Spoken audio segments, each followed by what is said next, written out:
कुछ नहीं कर सकता। इसी देश में मुश्किल से ऑफिसर बन जाए, नौकरी कर ले छोटी मोटी। सरकार कहीं चाहती थी कि सांप भी मर जाए, लाठी भी न टूटे, मतलब इस देश का बहुजन ओबीसी एससी एसटी को वोट भी करता है, उनके लिए कुछ भी करे ना, और अपने 15% का साथ दे और 85% को लाद दे। आया था 90% से ज्यादा लोगों के लिए। ये सिर्फ एससी एसटी का मसला नहीं था, ओबीसी भी था, इसमें महिलाएं भी थी, दिव्यांग भी था, ईडब्ल्यूएस भी था, तो सबके न्याय के लिए आया था। और इसमें ऐसा कुछ नहीं था कि फांसी पे लटका दिया जाएगा। छोटे छोटे काम करते हैं, मर रहे हैं, लेबर है, कूली है, बिना जमीन के किसान है, मैंने दूसरों के खेतों में काम कर रहे हैं। अभी तो क्या ना कि सड़क पर जो लोग उतरेगा कोर्ट उसी की सुनेगा ना। अभी तो उनके कुछ ही लोग उतरे थे, ये तो कुछ स्पॉन्टेनियस है, 2 दिन की तैयारी में कुछ का इस तरीके से लाया गया है ताकि ये ध्रुवीकरण हो और मामला केवल सवर्ण बना मानने का बनता रहे, जबकि ये मामला ये नहीं होना चाहिए। भाई देश में जो दमन हो रहा है, जो भेदभाव हो रहा है, ये क्या बांग्लादेश का आदमी कर रहा है, नेपाल का कर रहा है? लोगों को आप ओबीसी काहे शामिल कर रहे हैं? क्या आरक्षण खैरात है? क्या आरक्षण मिल तो गया है? क्या आरक्षण खैरात नहीं है? आरक्षण अधिकार है हमारा, और इसको खैरात की तरह बोलना बंद करिए। आरक्षण भी जो मनवादी लोग, बहुत सारे लोग एक्सपोज हुए हैं, आरक्षण विरोधी लोग जो है वो एक्सपोज हुए हैं। अपने तो संस्कार दिए अत्याचार करने के, और ये एक्ट वापस लेना, इसका मतलब कि आप खुली छूट देना चाह रहे हैं ना कि आपको जो मर्जी करो। भाई चांसलर भी आपका, जज भी आपका, पुलिस भी आपका, प्रिंसिपल भी आपका, तो बचाएगा कौन है? नमस्कार, मैं ज्योति यादव और आप देख रहे हैं हिंद समाचार। दिखाइए, कल आपने बिहार के पटना की तस्वीरें देखी, अब ये तस्वीर और ये तस्वीर, ये राजधानी दिल्ली विश्वविद्यालय के तमाम छात्र हैं और उनके साथ कंचना यादव, प्रियंका भारती, तमाम बड़े चेहरे भी सड़कों पर उतरे हुए हैं। ये लोग एक जुलूस निकाल रहे हैं और सीधे तौर पर कह रहे हैं कि यूजीसी को लागू करना होगा। देखिए, सामाजिक न्याय जिंदाबाद दिखाते रहिए, break the silence. BR Ambedkar की प्रतिमा है, ज्योतिबा फूले की प्रतिमा है, और तमाम हाथों में बैनर पोस्टर लेकर ये लोग क्या नारे लगा रहे हैं। चलिए सीधे इनसे बात करना चाहेंगे, क्या कहना चाहेंगे? एक सेकंड। जिंदाबाद, तो इनकलाब जिंदाबाद, तो हमारी लड़ाई जिंदाबाद, तो सोशल जस्टिस लॉन्ग लिव, अरे सोशल जस्टिस लॉन्ग लिव, तो जातिवाद हो बर्बाद, अरे जातिवाद हो बर्बाद, तो मनुवाद हो बर्बाद, जातिवाद हो बर्बाद। कैसे कैसे बर्बाद करेंगे आप लोग जातिवाद को? यूजीसी इक्विटी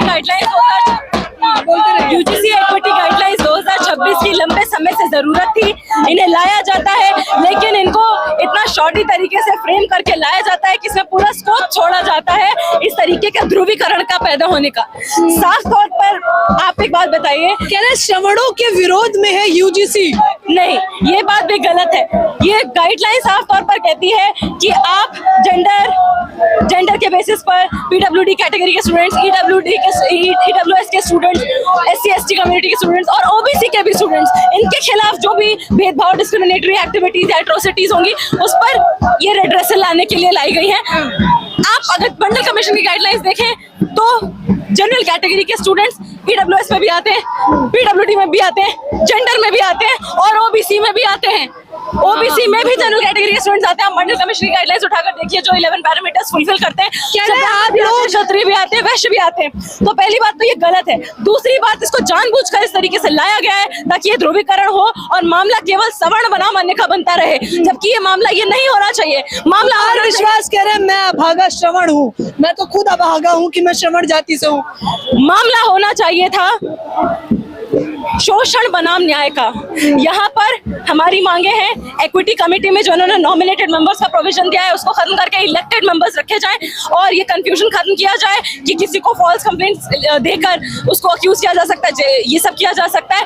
आप उसके लिए अनसब्सटैंशिएटेड कंप्लेंट्स और फॉल्स कंप्लेंट्स का कैटेगराइजेशन बनाइए, और फॉल्स कंप्लेंट्स होती है तो उसके लिए आप उसके प्रोविजंस बनाइए, जैसे पॉश एक्ट में मेंशन है बहुत क्लियरली। उनको कह रहे हैं, आप लोगों को क्या श्रवण बहुजन समाज के लोगों को क्या ब्राह्मणों से दिक्कत है?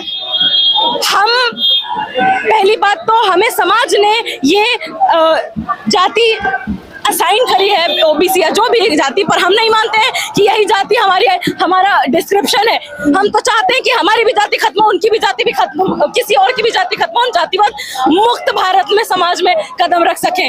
तो हमारे लिए मामला अस वर्सेस देम नहीं है, क्योंकि हम जाति तोड़ो आगे आओ शोषण मुक्त समाज बनाओ का नारा देने वाले लोग हैं। तो यहाँ से उसका पहला कदम है कि बेहतर यूजीसी गाइडलाइंस आए यहाँ पर समाज में और उनका इम्प्लीमेंटेशन हो। देख लीजिए, मुख्य तौर पर तमाम तस्वीरें आपको लगातार देखने को मिल रही होंगी। कह रहे हैं यूजीसी के समर्थन में, यूजीसी के मुख्य तौर पर समर्थन में तमाम तस्वीरें हैं। कंचना यादव जिससे हम बात करना चाहेंगे, कैसे देख रही हैं आप लोग तो बाकायदा मोर्चा खोलकर सड़कों पर उतर आए हैं। देखिए, मोर्चा हम नहीं खोले हैं, मोर्चा इस देश की आम जो बहुजन छात्र है उन्होंने खोला है। मोर्चा ये जनता के द्वारा उठाया गया हुआ मोर्चा है, क्योंकि एक तरीके से पूरा जो सिस्टम, एक नेक्सस, मनुवादी व्यवस्था, एक जो न्यायालयों में है, विश्वविद्यालयों में है, एक जो सरकार में है, जो मीडिया में हर जगह बैठी हुई है, उसको वो पूरी तरह से बेनकाब हो गया। वो दिख गया कि सिस्टम पे आज भी वही लोग बैठे हैं, और जब भी आपके हक की सिर्फ बात होगी तो वो लोग रोक देंगे। और ये सरकार, इस सरकार भारतीय जनता पार्टी की सरकार ने, उसके वकील ने पूरी तरह से कोर्ट में जाकर बताइए, सरकार का वकील ही डिफेंड नहीं किया, चुप रहा। इसका मतलब ये है कि ये सरकार कहीं न कहीं चाहती थी कि सांप भी मर जाए, लाठी भी न टूटे। मतलब इस देश का बहुजन ओबीसी SC ST को वोट भी करता है, उनके लिए कुछ भी करे ना, और अपने 15% का साथ दे और 85% को लाद दे। यही सरकार की। वो तो कह रहे हैं मैं अभागा श्रवण हूँ, मैं तो पहले से ही श्रवण हो क्या अभागा। देखिए, उनके बारे में क्या कहना, वो तो एक्सपोज हो गया है कितना अभागा कौन है। और इतना अभागा ये है कि बताइए 4 जगह बताइए जहां पर यूजीसी को रोल बैक कराने के लिए प्रोटेस्ट हुआ। 4 स्थान बता दीजिए जहां पर हुआ। लेकिन कल 4 में अभी खड़े आपको 10 जगह बता दीजिए जहां पर प्रोटेस्ट हो रहा है और भारी संख्या में लोग आ रहे हैं। लेकिन उसको ऐसे दिखाया गया कि जैसे पूरा देश विरोध कर रहा है, और इसको ऐसा दिखाया गया जैसे कुछ एग्जिस्ट नहीं करता, कुछ हो ही नहीं रहा है। तो ये दिख रहा है कि मीडिया किसकी है। मतलब लाठी चार्ज तक, कल तो बिहार में लाठी चार्ज भी देखने को मिला, उन्हें घसीटा भी गया स्टूडेंट्स को। ये हमेशा से होता रहा है, चाहे वो मंडल कमीशन हो लागू हो, चाहे फर्स्ट मंडल पहली बार लागू हो, चाहे दूसरी बार लागू हो, हमेशा यही दिखा कि जब भी इस देश की मेजोरिटी जो ओबीसी SC ST उनकी बात होगी, तब इस देश के जो वर्चस्व वाले लोग हैं वो अपने वर्चस्व को बचाने के लिए एक साथ में आ जाएंगे। हम किसी का अधिकार थोड़ी छीन रहे हैं, हम अपने अधिकार की मांग कर रहे हैं। और ओबीसी, और ऐसा नहीं है कि ये यूजीसी रेगुलेशन एक दिन में आ गया था। यूजीसी रेगुलेशन जो है वो लंबे समय से एक मांग थी। रोहित वेमुला की माँ, पायल तड़वी की माँ, सबने एक लड़ाई लड़ी। आरक्षण मिल तो गया है आप लोगों को, आप ओबीसी काहे शामिल कर रहे हैं इसमें? क्या आरक्षण खैरात है? क्या आरक्षण मिल तो गया है? क्या आरक्षण खैरात नहीं है? आरक्षण अधिकार है हमारा, और इसको खैरात की तरह बोलना बंद करिए। आरक्षण भी जो मनुवादी लोग, बहुत सारे लोग एक्सपोज हुए हैं, आरक्षण विरोधी लोग जो है वो एक्सपोज हुए हैं, जो अपना वर्चस्व बनाए रखना चाहते हैं वो एक्सपोज हुए हैं। और सबसे ज्यादा एक्सपोज इस देश की जो सरकार है करंट, वो एक्सपोज हुई है, जो कि कहती है कि है ना, बटोगे तो कटोगे, लेकिन साफ दिखाई दिया कि तुमने बांट कर रखा है और तुम चाहते हो कि ये बट कर ही रहे। बताइए, अब तो वो पूरा फैसला ही कह रहे हैं, कोर्ट ने सुनाया है, सर्वोच्च न्यायालय ने सुनाया है, तो केंद्र सरकार से काहे गुस्सा है? हाँ, तो अगर कोर्ट ने सुनाया है तो केंद्र सरकार के जो वकील गए थे तो क्यों नहीं डिफेंड किए, एक शब्द नहीं बोले, और बिना अपोजिशन के, बिना विपक्ष का कोर्ट में बात सुने हुए इस पे स्टे लगा दिया गया। आज तक ऐसा हुआ है क्या? अरे 13 महीने तक किसान लगातार प्रोटेस्ट करते रहे, है ना। कितने किसानों ने की जान गई वहां पर, सर्दी में, बरसात में, गर्मी में, धूप में, लेकिन कोर्ट ने तो स्टे नहीं लगाया। लेकिन इसमें ऐसा क्या आंदोलन हो गया था कोर्ट ने स्टे लगा दिया? इसका मतलब ये है कि सिस्टम आज भी कहीं ना कहीं वहां पर जो पिछड़े समाज से आते हैं, जो सेंट्रल यूनिवर्सिटीज में देख लीजिए ना कितने ओबीसी SC के प्रोफेसर हैं, देख लीजिए आप कितने दिन है, कितने ओबीसी SC ST के, वो भी आप देख लीजिए। आप प्रोफेसर उठाकर देख लीजिए, वाइस चांसलर उठाकर देख लीजिए, आप बता दीजिए ना कितने ओबीसी SC ST के न्यायालयों में जज बने हुए हैं, वो बता दीजिए। एक दलित समाज का व्यक्ति चीफ जस्टिस ऑफ इंडिया बनता है तो उनके ऊपर एक मनुवादी आदमी जो है वो जूते फेंकता है और बताता है कि तुम्हारी जगह वह नहीं है। तो ये सिस्टम जो है, सरकार सिस्टम, वर्चस्व जो उनका है, सब एक्सपोज हुआ है, सब कुछ एक्सपोज हुआ है। सीधे तौर पर कंचना यादव से हम बातचीत करने का प्रयास कर रहे थे, आप तस्वीरों में देख सकते हैं। अब आप ये तस्वीर देखिए, एक मजबूत स्वतंत्र सुनवाई लगातार आपको देखने को मिल रही है। आइए हम मुख्य तौर पर बातचीत करने की प्रयास करेंगे। प्रोफेसर रतनलाल से हम सीधा बात करना चाहेंगे। आइए कैमरामैन, क्या कुछ कहना चाहेंगे आप इसको लेकर? क्या देख लीजिए, लोग जाग रहे हैं। हाँ। कुछ लोग जो है इस एक्ट का विरोध करके और न्यायालय को भी झुका देते हैं, सरकार को भी झुका देते हैं।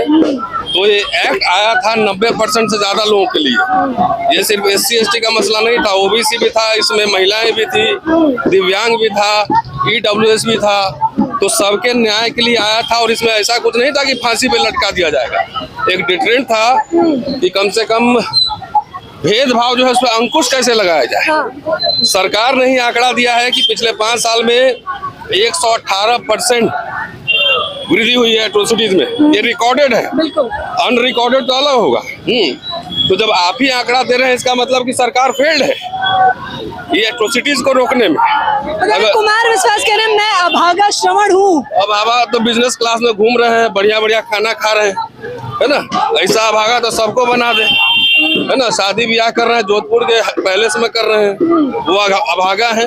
भाई देश में जो दमन हो रहा है, जो भेदभाव हो रहा है, ये क्या बांग्लादेश का आदमी कर रहा है, नेपाल का कर रहा है, श्रीलंका का कर रहा है? कहाँ का आदमी भेदभाव कर रहा है? यही का आदमी है ना। तो वाइस चांसलर में अच्छे संस्कार होने चाहिए, प्रिंसिपल में अच्छे संस्कार होने चाहिए। और सबसे जरूरी बात कि अपने बच्चों को संस्कारी बनाइए कि भेदभाव गलत है, चाहे जेंडर के नाम पे, कास्ट के नाम पे, रीजन, लैंग्वेज, किसी भी नाम पर भेदभाव गलत है। तो आपने तो संस्कार दिए हैं अत्याचार करने के, और ये एक्ट वापस लेना, इसका मतलब कि आप खुली छूट देना चाह रहे हैं ना कि आपको जो मर्जी है करो। वाइस चांसलर भी आपका, जज भी आपका, पुलिस भी आपका, प्रिंसिपल भी आपका, तो बचाएगा कौन है? इसके लिए कानून चाहिए ना। नहीं, सुप्रीम कोर्ट तो ये कह रही है कि ये कानून वापस इसमें बहुत क्लैरिटी नहीं थी, स्पष्ट बता दिया सर्वोच्च न्यायालय। क्या कहना है? तो सरकार की मंशा ही खराब थी। इतना आपके पास मशीनरी है और आपको क्लैरिटी नहीं है। इस देश में महिलाओं को मैं कैसे देखूंगा, आपको पता लगता है कि नहीं लगता है? मैं आपको जिस नजर से देखूंगा तो आपको पता लग जाता ना कि आदमी कैसे मुझे देख रहा है। तो ये पता है, खाली कास्ट ऑपरेशन नहीं पता। तो ये सरकार की मंशा पे पहले ही डाउट था कि ये करेगी कुछ नहीं। अगर मान लो SC ST एक्ट है, अगर उसको ठीक से लागू किए रहते तो इतना जो है केसेस है नहीं ना बढ़ते। अभी उत्तर प्रदेश में सबसे ज्यादा एट्रोसिटी हो रहा है, सबसे ज्यादा। भाई ICC बना ना, IIC, भाई विशाखा गाइडलाइंस में बना ना। सरकार आंकड़े दे कि कहाँ कहाँ गाइडलाइंस लागू है, कहाँ कमेटी बनी है, कन्विक्शन रेट क्या है, कंप्लेंट क्या है। तो ये सरकार महिला की भी विरोधी है। इस एक्ट में महिलाएं भी थी, इस एक्ट में EWS भी था, जाति के खिलाफ नहीं था। EWS में कौन है? खाली सवर्ण है ना, बैकवर्ड दलित तो नहीं है। तो उसके प्रोटेक्शन के लिए भी था।